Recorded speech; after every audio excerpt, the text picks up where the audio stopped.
예, 오늘 우리가 보는 본문은 이 아둘람 굴로 피신한 다윗과 그곳으로 찾아온 많은 사람들, 또 자신과 함께하는 사람들을 힘을 다하여 돕는 다윗의 모습을 살펴볼 수가 있습니다. 특히 저는 오늘 본문을 보면서 다음과 같은 일화가 생각나는데요.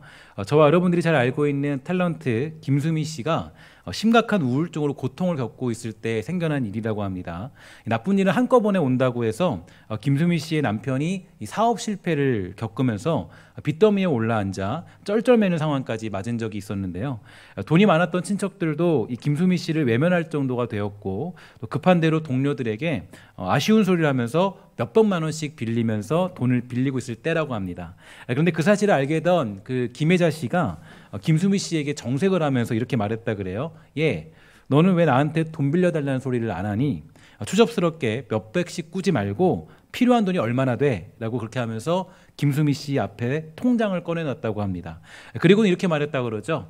이거 내 전 재산이야. 나는 돈 쓸 일이 없어. 다음 달에 아프리카 가려고 했는데 아프리카가 여기 있네. 다 찾아서 해결해. 그리고 갚지 마. 혹시 돈이 넘치면 그때 주던가, 이렇게 말했다 그래요.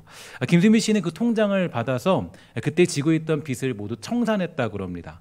그 돈은 나중에야 갚을 수 있었겠지만 피를 이어받은 사람도 아니고 친해봐야 남이었던 그런 남인 자신에게 그런 전 재산을 내어준 것에 김수미 씨는 큰 감동을 받았다 그러죠.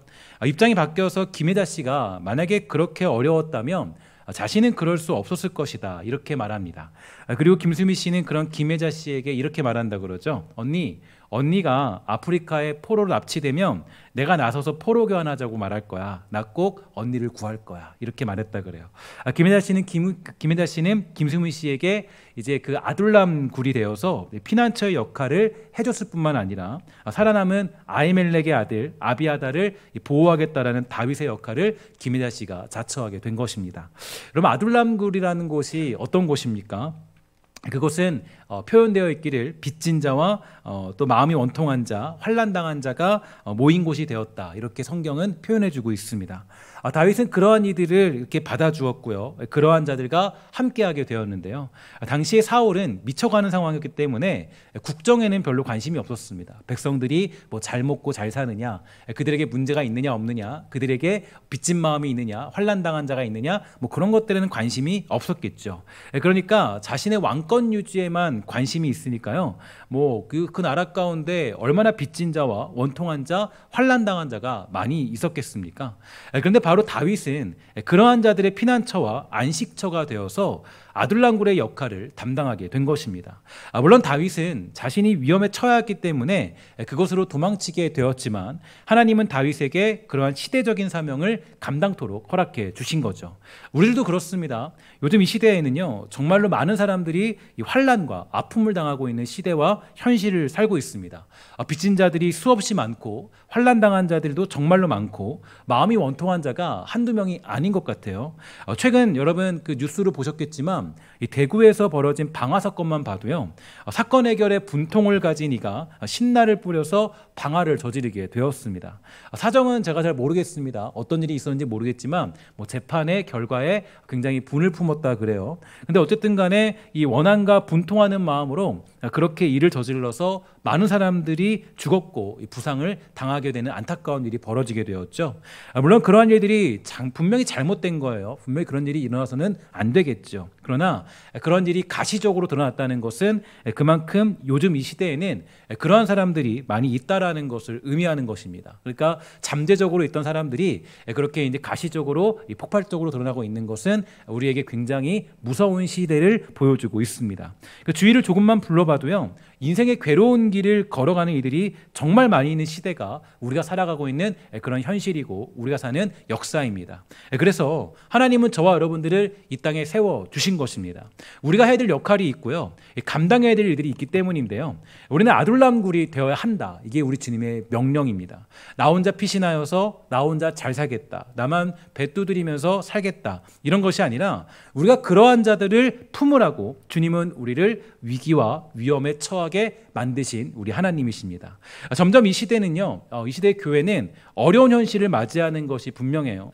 이전의 영광을 찾는 것은 저는 불가능하다라고 생각합니다. 오히려 지금은 시간이 흐르면 흐를수록 마치 하나님께서 저와 여러분들을 이제 아둘람굴로 흘러가도록 만드는 것 같은 그런 느낌을 받게 되는데요. 왜 우리를 그런 고통의 자리로, 어려운 자리로 우리를 보내시고 있는 걸까요?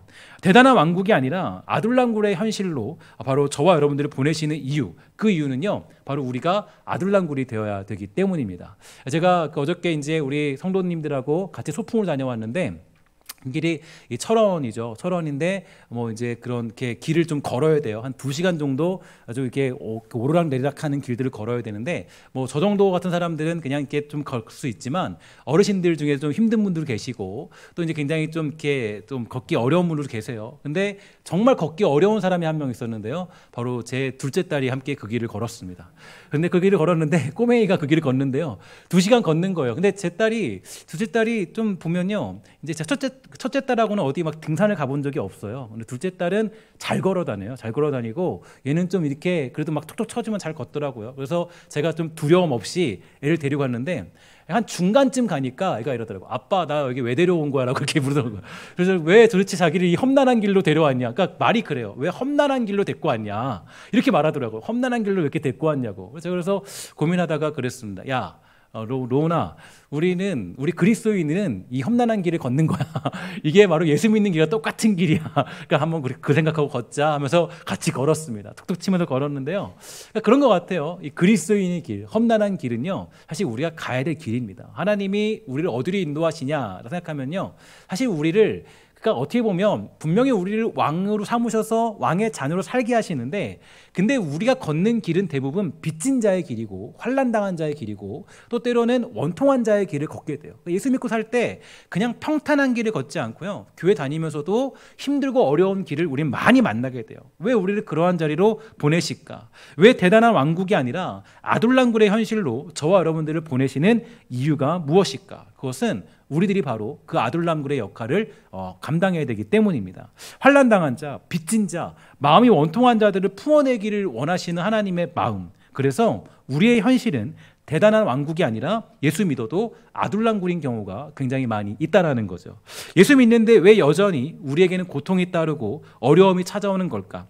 내가 고통을 알아야 이 고통받는 자들의 마음을 알게 되기 때문입니다. 나는 평안한데 누군가의 고통을 위로하는 것, 그 고통을 이해하는 것은 불가능하기 때문이죠. 그래서 제가 누누이 말씀드리지만, 이 설교자의 자리가 조금 만만치 않은 것은요, 이 자리는 대부분 이 고통과 고난의 자리를 여러분들에게 설명을 해야 되고 말해야 되는 자리입니다. 그래서 사실 하나님의 방법은요, 그것을 모르고 여러분들에게 말하도록 하시는 분은 아니세요. 그래서 설교자가 그럴 일들을 겪도록 만드시고, 아픔과 어떤 고통과 외로움과 그 길을 겪도록 만드시고, 그 다음에 설교를 하도록 만드시는 분이 하나님의 방법입니다. 특별히 저는 이 청소년기 시기에 좀 방황하는 일들이 많았던 것 같아요. 그래서 물론 교회는 다녔지만 믿음도 없었고 특별히 뭐 대단할 것도 없는 그런 인생을 보냈던 것 같습니다.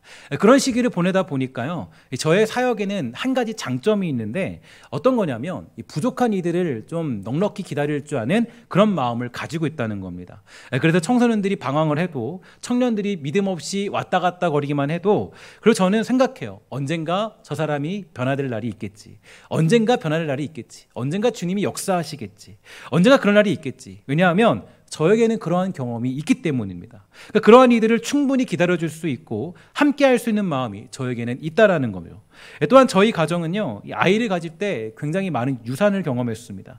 유산을 할 때는 왜 하나님이 그렇게 저희에게 자녀를 주지 않나, 내가 뭐 잘못했나, 하나님께 잘못 드렸나, 뭐 하나님 너무하신다, 이런 생각을 정말로 많이 했는데요. 그러나 시간이 지나서 조금 알았습니다. 요즘 젊은 사람들이 얼마나 아이를 갖는 게 힘들고 어려운지 깨닫게 됐어요. 유산하는 일이 얼마나 많이 있고 아이를 가지고 싶어도 갖지 못하는 경우가 얼마나 많이 있는지. 만약 저희가 그냥 순산하는 그런 부부였다면 아마도 그런 이들의 마음을 느끼지 못했을 것 같아요. 그 고통을 깨닫지 못했을 것입니다. 대수롭게 여기지 않았을지도 모르겠어요. 유산해도 그냥 다시 가지면 되지 뭐, 이렇게 넘겼을지도 모르겠어요. 그러나 저는 그때 자녀를 잃은 느낌의 고통을 가지게 되었고, 아내와 함께 서로 부둥켜 안으면서 울며 괴로워하는 시간들을 몇 날 며칠을 보냈던 기억이 있습니다. 그러니까 그런 젊은이들의 마음을 저는 어느 정도는 알 수 있는 그런 현실을 겪었죠. 그리고 그러한 이들의 소식을 듣게 되면요, 더 큰 관심과 마음과 사랑을 가지게 됩니다. 또한 최근에는 제가 한번 이 코로나에 걸리지 않았습니까? 주일을 어쩔 수 없이 이제 예배를 드리지 못하는 상황, 그 현실에 처하게 됐는데, 사실 그 전에 코로나 걸리기 전까지는요, 야, 뭐 코로나 걸려도 교회 나오고 아니면 또 그냥 감기라는데 뭐 괜찮은 거 아니야? 막 이렇게 좀 대수롭지 않게 생각을 했던 것 같아요. 힘들면 얼마나 힘들겠어, 이런 생각을 했는데요. 그런데 제가 걸려 보니까 육체적인 고통뿐 아니라 여러 가지 상황들이 그 당시에는 힘들었던 것 같아요. 그래서 정말 힘들었다는 것을 알게 되었습니다. 그러니까 이처럼 하나님이 저와 여러분들을요, 때때로는 아둘람굴 같은 데로 우리를 몰아 넣으실 때가 있다라는 거예요. 그때 우리들에게는 이런 마음이 들 것입니다. 왜 하나님은 나에게 복 주지 않고 나를 이렇게 힘들게 만드는 걸까? 왜 나를 환난당한 자로 만들지? 왜 나를 빚진 자로 만들지? 왜 내 마음을 원통한 자로 만들지? 왜 그럴까? 왜 그렇게 나를 만드실까? 사실 다윗은요, 기름 부음을 받은 후에는 계속적으로 고난의 연속입니다. 여러분 말씀 보면 알겠지만 기름 부음 받은 후에 일이 잘 풀린 건 딱 한 번 있어요. 뭐냐면 골리앗 이긴 거. 그 다음부터는 다 괴로움이에요. 쫓겨다니고 사무엘하 가야 그제서야 왕이 되지, 사무엘상은 그냥 고통의 연속이에요. 고통의 계속 연속들. 그러니까 이제 사실 기름 부음을 받으면 다 기대하는 게 왕국으로 가야 되는 거 아니겠습니까? 왕국으로 직행해야 되는데, 그런데 하나님이 그를 보내신 곳은 어디냐? 아둘람굴이었어요. 예수 믿고 우리가 보통 기대하는 건, 야, 교회 다니면, 예수 믿으면 우리는 아둘람굴이 아니라 어디 가야 돼요? 왕궁 가야죠. 왕궁 가야 되는데 하나님이 예배해 놓으신 곳이 어디냐? 그곳은 아둘람굴이었어요. 그곳은 버려진 땅이고 아무도 차지하지 않는 그런 땅이었습니다. 다윗은 기름 부음을 받고 환난당한 자가 되었고, 오히려 빚진 자가 되었고, 오히려 원통한 자가 되었어요. 승승장구한 자가 되지 않고 망한 자가 되었습니다. 그러자 어떤 일이 벌어졌습니까? 소위 말해서 망한 사람들이 다윗을 찾아오게 된 겁니다. 다윗이 망하게 되니까 망한 사람들이 다윗을 찾아오게 된 거예요. 다윗이 빚진 자가 되니까 그 빚진 자들이 다윗을 찾아오게 된 거예요. 다윗이 환난당한 자가 되니까 그 환난당한 자가 다윗을 찾아오게 되었고, 원통한 자가 되니까 그런 사람들이 다윗을 찾아오게 되었어요. 그리고 다윗은 그들을 치유하며 회복시키는 일을 담당하게 된 것입니다. 저는 이러한 하나님의 섭리가 참으로 놀랍다라고 생각을 하게 되는데요. 다윗은 어떤 사람이 되었느냐? 다윗은 상처 입은 치유자가 된 것입니다. 헨리 나우엔의 상처 입은 치유자라는 책을 보면 다음과 같이 말합니다. 우리 한번 다 같이 읽어보도록 할게요. 시작. 진정한 순교란 우는 사람들과 함께 울고 웃는 사람들과 함께 웃는 것에서부터 시작한다. 아멘. 진정한 순교란 뭐냐면 우는 사람들과 함께 울고 또 웃는 사람들과 함께 웃는 것으로부터 시작한대요. 이게 상처 입은 치유자, 즉 이게 바로 우리가 진정한 순교라는 거예요. 고통스럽거나 즐거운 자신의 경험들을 다른 사람들이 마음껏 이용할 수 있도록 하여서 그들이 스스로의 상태를 분명히 인식하고 이해할 수 있도록 돕는 것, 이게 바로 우리의 진정한 순교라는 거예요. 진정한 순교란 뭐라고요? 우는 사람들과 함께 울고 웃는 사람들과 함께 뭐 한다고요? 웃는 것으로부터 시작한다는 거예요. 이게 바로 진정한 순교라는 거예요. 하나님은 저와 여러분들이 상처 입은 치유자가 되기를 간절히 원하십니다.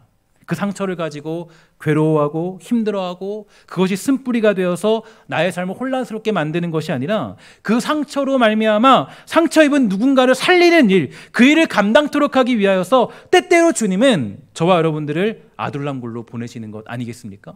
우리가 때로는 고통받고 어려움 당하고 힘들고 환난당한 일을 겪고 빚진 자의 길을 걷고 원통한 자의 길을 걷게 만드시는 하나님의 이유는 어디에 있냐면 바로 그러한 사람들이 우리 주변에 너무나도 많이 있기 때문입니다. 바로 우리 주변에는 전부 다 환난당한 자들이 있고 빚진 자들이 있고 원통한 자들이 있기 때문에 그러한 자들을 아둘람굴로 모아서 함께 주님을 찬양하며 함께 주님이 주시는 신비한 치유의 은혜를 경험토록 하시기 위해 하나님이 우리를 그 자리로 인도하시는 거죠.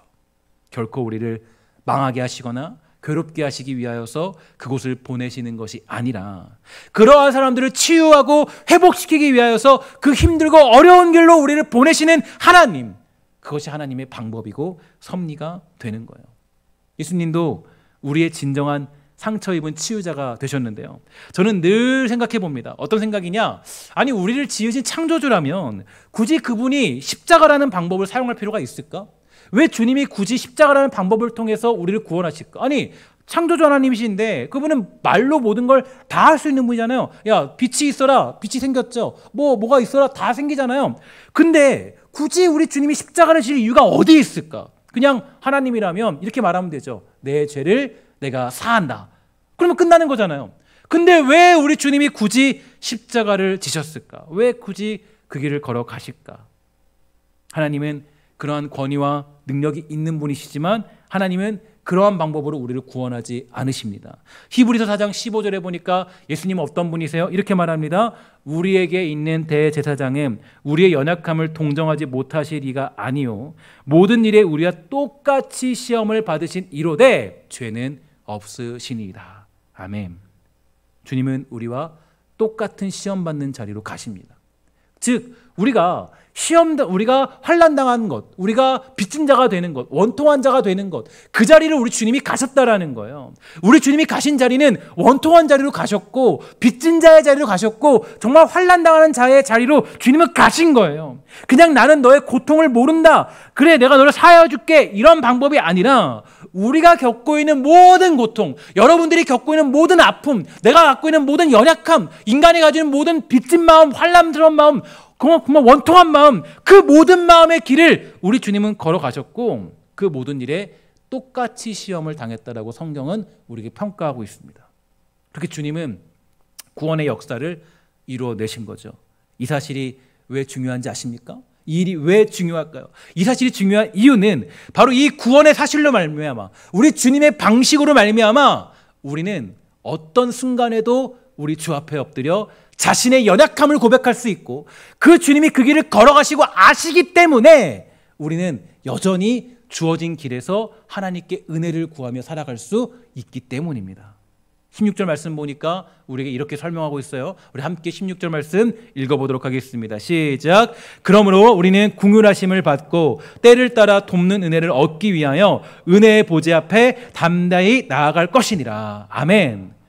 우리는 은혜의 보좌 앞에 담대히 나아가는 것입니다. 왜 그렇게 할 수 있나요? 그 이유는 무엇입니까? 주님이 우리의 연약함과 문제와 모든 문제들을 다 아시는 하나님이기 때문이에요. 내 고통을 아시는 주님. 그래서 우리는 여러 가지 연약함의 문제들과 부족함 속에서도 때를 따라 도우시는 하나님의 사랑과 긍휼을 구하며 살아갈 수 있는 것입니다. 여러분과 제가 육체의 고통이 있으면 하나님께 매달려 기도하십시오. 우리 주님은 여러분들의 기도를 외면하는 분이 아니십니다. 여러분의 고통을 모르시는 분이 아니세요. 사업에 어려움이 있으면 주님께 엎드려 구하십시오. 하나님이 그 고통을 모르시는 분이 아니세요. 관계에 어려움이 있으면 주님께 구하십시오. 야, 너는 왜 관계가 이 모양이니? 너는 이거밖에 왜 안 돼? 그러시는 분이 절대로 아니세요. 왜냐? 우리 주님은 우리의 모든 고통과 고뇌와 괴로움과 슬픔과 어려움들을 다 아시기 때문이에요. 여러분들이 자녀 간에 문제가 있고 아니면 부부 간에 문제가 있고 여러 가지 어떤 삶 속에 어려움이 있어도 그 모든 것들을 가지고 주 앞에 엎드려 구하셔도 됩니다. 왜냐? 우리 주님이 그 모든 일을 모르시는 분이 아니기 때문이에요.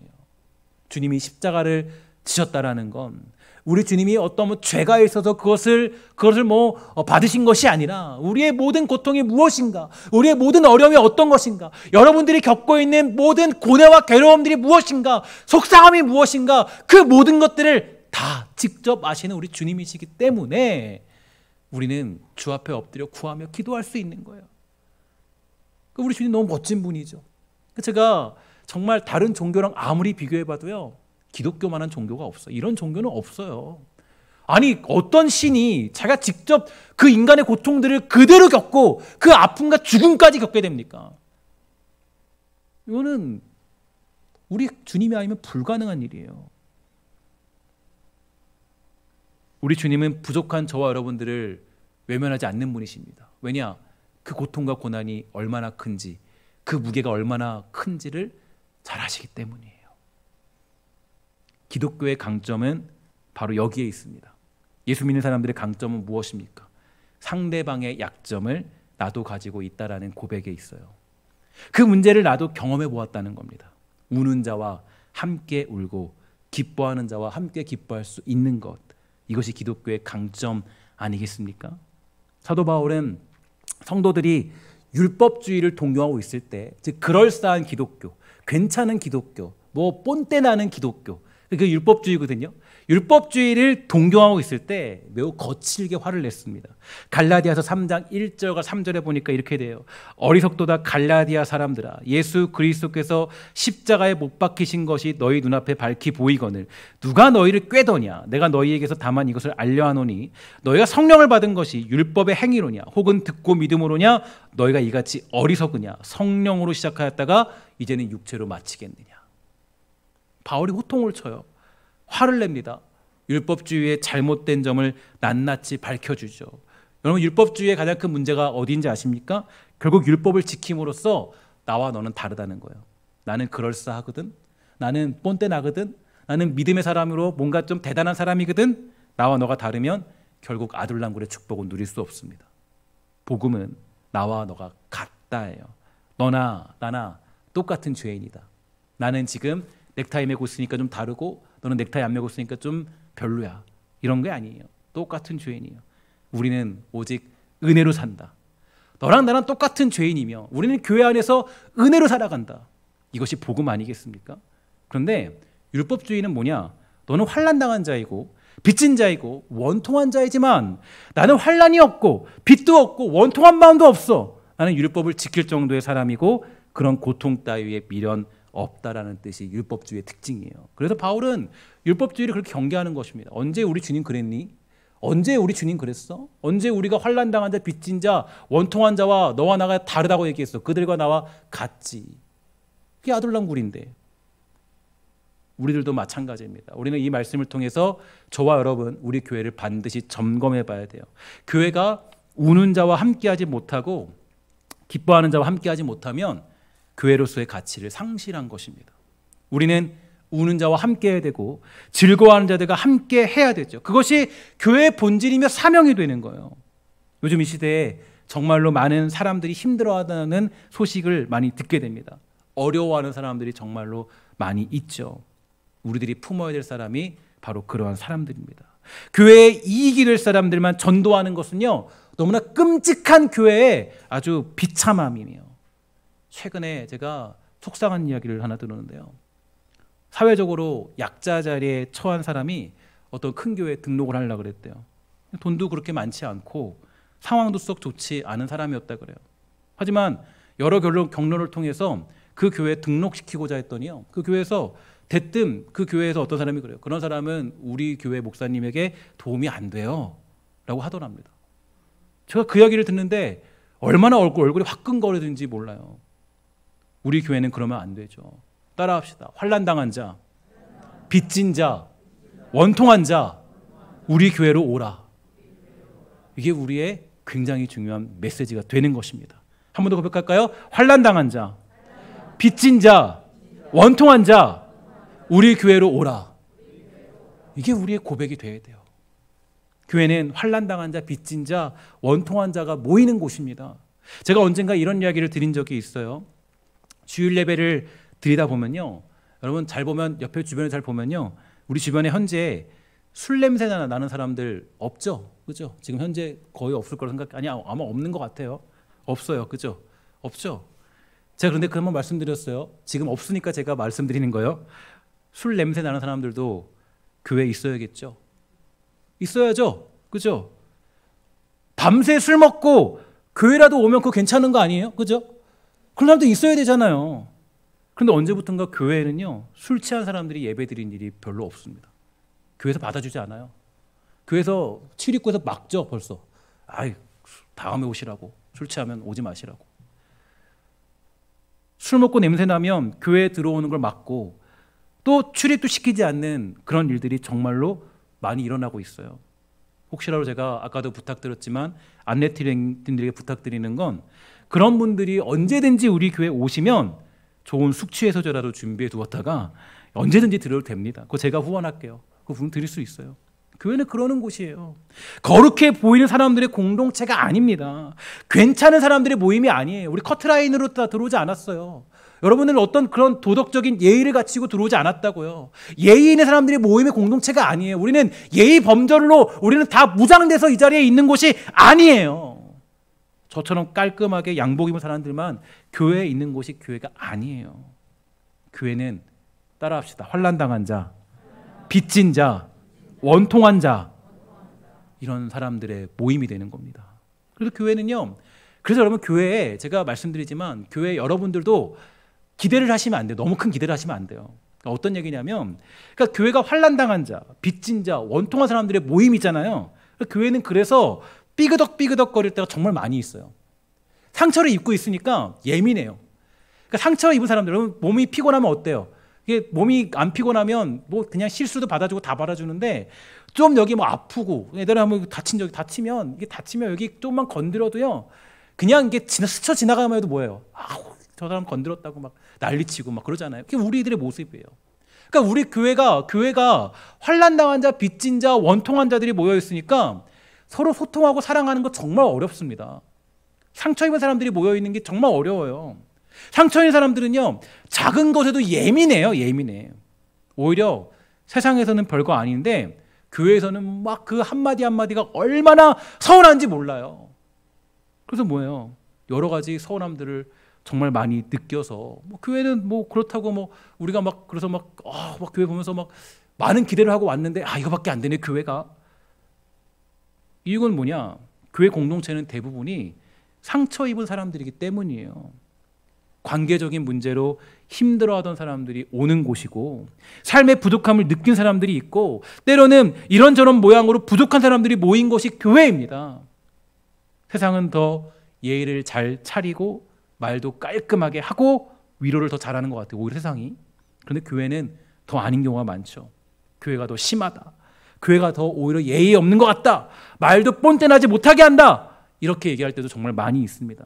그러나 사실 그게 교회의 본 모습이에요. 교회는요, 자기 잘난 맛으로 사는 것이 아니라 그럼에도 불구하고 부족한 우리들을 하나 되게 하시고 함께 하도록 하시는 은혜를 누리라고 저와 여러분들을 한 곳으로 모아 주신 것입니다. 그것이 바로 교회의 본질적인 모습이에요. 너무 우리 괜찮은 척하지 마세요. 저 사람도 나랑 다르지 않다고 생각하면 쉽습니다. 목사님도 마찬가지고, 장로님도 마찬가지고, 권사님도, 집사님도, 다른 성도들도 마찬가지예요. 나와 별반 다르지 않다라고 생각하면 쉽습니다. 그런데 아둘람굴의 축복이 뭔지 아세요? 다 환난당한 자가 모였고, 빚진 자가 모였고, 다 원통한 자가 모였는데 그들 모두가 어떻게 되었냐면, 나중에 하나님 나라로 유일하게 비견되는 왕국이 있는데 다윗 왕국이죠. 그 왕국의 1등 공신들이 전부 다 아둘람굴의 출신 사람들이에요. 이게 하나님 은혜라고요. 환난당한 자가 모였지만, 빚진 자가 모였지만, 뻔뻔하지 않은 사람들이 모였지만, 그러나 그 사람들이 훗날에 하나님께 쓰임받아서 하나님의 치유로 말미암아 기적이 일어나 그들에게는 신비한 일들이 일어나게 되는 곳, 그것이 교회의 특징이에요. 그들은 상처 입은 치유자가 된 것입니다. 그 역할을 감당할 때 다윗 왕국은 매우 강력한 나라로서 쓰임받을 수 있었습니다. 제가 어떤 책을 보니까 교회의 많은 성도들은요, 후쿠 선장과 같다, 이렇게 비교를 하더라고요. 그러니까 저와 여러분들이 다 후쿠 선장 같다는 거예요. 그러니까 지금 다 이렇게 다 멀쩡하지만 영적으로 보면 눈이 하나가 없고, 그렇죠? 이게 팔이 하나가 없고 갈고리로 되어 있고. 그러니까 여러분, 더군다나 이 눈이 하나 없고 그 팔은 갈고리로 되어 있으니까 여러분 딱 처음 만났을 때 그 사람이 평안해 보일까요? 무서워 보일까요? 무서워 보이죠, 그렇죠? 사실 교회는 그런 것이라는 거예요. 근데 그 후쿠 선장이요, 하나님의 은혜를 말미암아 변화가 된 겁니다. 그런데 그런 후쿠 선장이 교회에 있으면 아무리 변화되어도 그런 모습으로 있으면 무서워야 평안해요. 무섭죠, 그렇죠? 그게 우리들의 모습이라는 거예요. 처음부터 이 사람이 온화한 말을 사용하지는 않을 거라는 겁니다. 그가 살던 해적의 말투로 말할 거예요. 우리는 보통 야, 넥타이 이쁘다 이러고 하면 이뻐요, 아름다워요 라고 하지만, 이 사람은 야, 넥타이 그거 뭐 내가 가지면 더 좋겠는데 이렇게 얘기하면서 더 그런 말을 한다던가. 한쪽 눈이 없으니까 또 그렇게 인상도 썩 돋지 않을 것이고, 심지어 야, 우리 악수합시다 했더니 이 손이 아니라 뭐가 나오는 거예요? 갈고리 손이 딱 나오면서 악수하니까 깜짝 놀라는 거죠. 야, 이게 지금 어떻게 된 일이야? 그런데 교회는 그런 곳이라는 거예요. 하나님은 그러한 이들을 사용하시는 겁니다.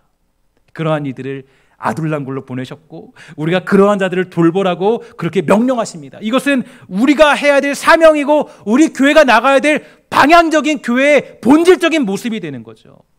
나아가 오늘 본문 마지막에는 다음과 같이 말합니다. 20절부터 23절에 보니까 이렇게 말해요. 아히두베의 아들 아히멜렉의 아들 중 하나가 피하였으니 그의 이름은 아비아달이다. 그가 도망하여 다윗에게로 가서 사울이 여호와의 제사장들을 죽인 일을 다윗에게 알림해 다윗이 아비아달에게 이르되 그날에 에돔 사람 도액이 거기에 있기로 그가 반드시 사울에게 말할 줄 내가 알았노라. 내 아버지 집의 모든 사람 죽은 것이 나의 탓이로다. 두려워하지 말고 내게 있으라. 내 생명을 찾는 자가 내 생명도 찾는 자니 내가 나와 함께 있으면 안전하리라 하니라. 아멘. 다윗은 위기에 처한 아비아달을 돕고자 합니다. 아비아달은 환난당한 자였어요. 그는 빚진 자였어요. 그는 정말로 원통한 자였어요. 아비아달은 쫓기는 자리에 서게 되었고 이제 생명이 위태롭게 되었습니다. 겨우 살 길을 찾아 다윗에게 가게 되었는데 다윗은 말하는 거예요. 내가 당신을 책임지겠다. 당신에게 벌어진 일은 나로 인하여서 생긴 일이라 생각한다. 이제 걱정하지 말아라. 나와 함께 있어라. 이게 바로 우리들의 고백이고 우리들이 누군가를 맞이하는 그런 마음이 되는 것입니다. 정치적으로 보면 다윗은 아비아달을 받아주지 않는 게 좋아요. 그는 도망친 자이고 쫓기는 자입니다. 그러한 자를 사울에게 전달해주면 오히려 정치적인 생명을 유지할 수 있을지도 모르겠어요. 그러나 다윗에게 중요한 것은 그러한 아비아달을 받아주는 것입니다. 그는 환난당한 자였습니다. 다윗은 그러한 아비아달을 외면하지 않았어요. 그와 함께 걸어가는 인생을 택한 것이에요. 이게 바로 우리가 추구해야 될 길이 되는 겁니다. 우리는 환난당한 자와 빚진 자와 원통한 자와 함께 살아가는 겁니다. 옆에 사람 잠깐 바라보시면 어떨까요? 이분들 모두가 지금은 다 깔끔해 보이지만 멀쩡해 보이지만 사실은 마음에 뭐가 있습니까? 마음에 원통함이 있어요.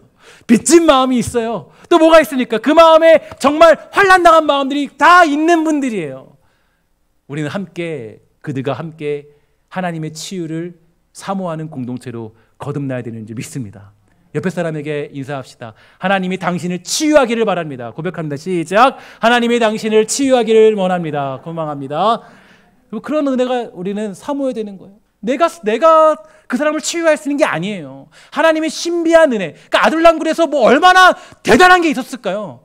그냥 그들은 하나님 찬양했고 예배했고 그냥 하나님 다윗이 뭐였어? 다윗이 뭐 상담사도 아니고 배운 것도 아닌데 뭐였어? 찬양하면서 예배하면서 그냥 하나님의 치유의 빛이 아둘람굴에 임하게 되니까 그 환난당한 자와 빚진 자와 원통한 자들이 변화돼서 다윗 왕국을 세우는 엄청난 일이 벌어지게 된 것 아니겠어요? 주님이 이 땅에서 가장 가까이 하신 것은 그럴싸한 사람들이 아니었습니다. 괜찮은 자동차를 타고 괜찮은 집을 가지고 있고 괜찮은 모습을 가지고 있고 학력을 가지고 있고 괜찮은 뭔가를 가지고 있고 그런 사람들을 주님 원하지 않았어요. 오히려 주님이 만난 사람은 누구였습니까? 병든 자와 저는 자와 가난한 자들과 함께 하신 예수님. 괜찮은 바리새인이 아니라 오히려 어떤 사람들이었어요? 오히려 정말 나는 주님께 얼굴도 들 수 없습니다라고 고백했던 세리를 주님 만나셨습니다. 우리도 그러한 길을 본받아 교회의 본질을 회복해야 돼요. 앞에 있는 저도 이런 말씀을 할 때마다 책임이 막중해집니다. 그러니 여러분 당부드립니다. 교회를 너무 그럴싸한 공동체로 오해하지 마십시오. 여러분 그러니까 교회에 가서 누구에게 시험 들었다. 사실 이거는 우리가 가져야 될 마음이 아닙니다. 왜냐? 나와 당신은 같은 사람이기 때문에. 직분은 가지고 있더라도 그 사람과 나는 똑같은 사람이에요. 악한 사람. 예의도 없는 게 맞고 문제도 많은 게 맞고 그럴싸해 보이지도 않는 게 맞아요. 그게 우리 교회의 모습이에요. 그게 우리의 솔직한 모습이에요. 우리는 누구를 위로할 줄 몰라요. 그죠? 누가 오늘 언제 위로하며 살았습니까? 우리 그럴 줄 몰라요. 정말 세심할 줄 몰라요. 우리들의 특징들이에요. 그런 사람이 모인 교회가 우리 교회의 모습이에요. 그러나 우리에게 딱 한 가지 소망이 있는데 어떤 소망이에요? 그래도 하나님의 은혜의 빛이 우리에게 임하면 우리는 하나님의 치유의 역사의 기적을 경험하게 되는 교회가 되는 줄 믿습니다. 이게 우리의 믿음이에요. 이게 믿음이에요. 교회는 그런 곳입니다. 누가복음 14장 21절 이렇게 얘기합니다. 종이 돌아와 주인에게 그대로 고하니 이의 집의 집주인이 노하여 그 종에게 이르되 빨리 시내의 거리와 골목으로 나가서 가난한 자들과 몸 불편한 자들과 맹인들과 저는 자들을 데려오라 하시니라. 그러니까 이게 어떤 상황이었어요? 본때 나는 사람들 데려오라고 했어요. 데려오려고 했어요. 사람들이 막 종들이 안 온다는 거예요. 괜찮아 보이는 사람들 다 오라고 했어요. 안 온다라는 거예요. 시집 가고 장가 가고 뭐 일하고 뭐하고 바빠서 못 온다는 거예요. 안 온대요. 안 와. 그래서 보면 그런 얘기 많이 하죠. 세상이 더 착한 것 같은데, 이런 얘기 많이 하죠. 교회보다 저 사람이 더 착한 것 같아. 또 뭐 괜찮아 보이는데, 근데 물론 똑같죠. 저 사람들은 우리랑 똑같죠. 그런데 정말 중요한 건 뭐냐면 이 종이 불러서 데려온 사람들이 누구냐? 힘든 사람들, 빚진 사람들, 원통한 사람들, 정말 마음에 환난이 있는 사람들. 이런 사람들은 그 종의 명령에 따라서 그 청구잔치에 참여할 수 있었어요. 그게 교회라는 거예요. 그게 교회라는 거예요. 저는 우리 교회에 이러한 사람들이 많이 생겨나기를 주의 이름으로 간절히 소망합니다. 누구든지, 따라합시다. 누구든지 우리 교회로 오라. 한 번 더 고백합시다. 누구든지 주 예수의 이름을 부르는 자는 구원을 얻는다. 아멘. 여러분, 괜찮고 뻔때 나는 사람들이 구원받는 거 아니죠? 누구든지요. 누구든지. 그 누구든지는 그런데 성경에서 대부분 어떤 사람들이에요? 환난당한 자, 빚진 자, 대부분 원통한 자, 가난한 자들과 몸 불편한 자들과 맹인 자들, 이런 사람들이 대부분 누구든지 안에 속하게 되더라고요. 누군가 좀, 여러분, 그러니까 이렇게 교회를 이해해 보면 누군가 좀 교회 안에서 이상하게 행동하면 저 사람도 나와 다르지 않다. 나도 후쿠선장이고 저 사람도 후쿠선장이다. 생각하십시오. 물론 그 성장과 성숙이 빠를 수도 있고 느릴 수도 있습니다. 교회는 다 성숙한 사람들의 모임이 아니라 이리저리 하나님의 선하신 계획 속에 성숙해가는 교회의 공동체의 모습이 돼요. 여기 중에 혹시라도 여러분 교회 들어오실 때 시험 보고 커트라인 90점 넘어서 들어오신 분 계십니까? 나는 이 정도 예의는 지킬 줄 압니다. 그죠? 나는 나는 이 정도 괜찮은 위로는 할 수 있어요. 아니면 나는 따뜻한 말을 할 수 있어요. 체크하고 들어오신 분 계세요? 아무도 없죠. 그죠? 이 중에 아무도 없어요.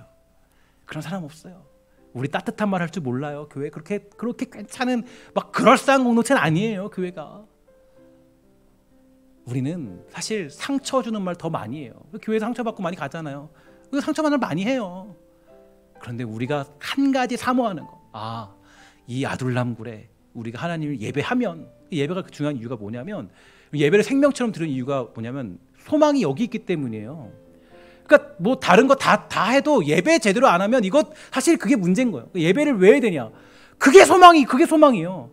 예배할 때 뭐가 있어요? 하나님의 치유의 은혜가 임하게 되는 것이고, 내 빚진 마음과 원통한 마음과 나의 환난당한 마음들이 치유를 받게 되는 거예요. 사람 때문에 치유받지 않아요. 저는 그 사실을 기억하면서 우리 교회가 예배의 생명과 은혜가 넘치는 교회 되기를 간절히 소망합니다. 교회는 자기 자랑이 아니라 오직 하나님의 은혜만이 드러나는 곳이 되어야 됩니다. 나 같은 자도 부르시고 나와 같은 저 사람도 불렀고 나보다 못난 사람도 불러서 여기에 함께 모여 우리가 아둘람굴이 되어 주님 찬양하며 주의 은혜를 사모하는 교회 되었다. 그러면 우리 신성교회에 속하였다는 것이 얼마나 큰 은혜이고 기쁨이라는 것을 우리는 깨달을 수 있는 것입니다. 오늘 저와 여러분들 모두가 신성교회에 부름받은 것이 기쁨이라는 사실을 알게 되기를 소망하고, 또한 상처 입은 치유자로서의 역할을 저와 여러분들 우리 모두가 다 감당해내시기를 주의 이름으로 간절히 소망합니다. 하나님은 우리를 상처 입은 치유자로 사용하길 원하십니다. 내가 환난당한 경험, 여러분 주변에 환난당한 자들이 있을 거예요. 여러분들이 빚진 자의 경험, 아마 그 빚진 자의 경험을 통해서 지금 어찌할 바를 모르는 사람들이 분명히 주변에 있을 거예요. 내 원통한 마음, 그 마음 때문에 혼란스러운 사람들이 분명히 여러분 주변에 있을 거예요. 여러분들이 그 사람들 품어서 아둘람굴로 데려와 함께 하나님의 치유를 사모하는 그런 공동체로 만들라고 여러분들을 인도하시는 주님의 선하신 계획이 지금 우리들에게 흘러가고 있습니다. 우리 교회가, 저는 아둘람굴 같은 교회 되기를 간절히 소망합니다. 여러분들 모두가 상처 입은 치유자로서 다윗처럼 쓰임받고 우리 모두가 아둘람굴 교회 같은 그런 교회 되게 해달라고 간절히 소망하는 복되고 아름다운 주의 성도들, 우리 사랑하는 신성교회 모든 권속들 다 되시기를 주의 이름으로 간절히 부탁을 드리겠습니다. 기도하도록 합니다. 하나님, 우리를 용인 땅에 세우셨습니다. 하나님, 혹시 우리가 환난당한 자와 빚진 자와 원통한 자를 외면하는 우리끼리만의 본때 나는 믿음 생활하려고 발버둥 치고 있지 않았습니까?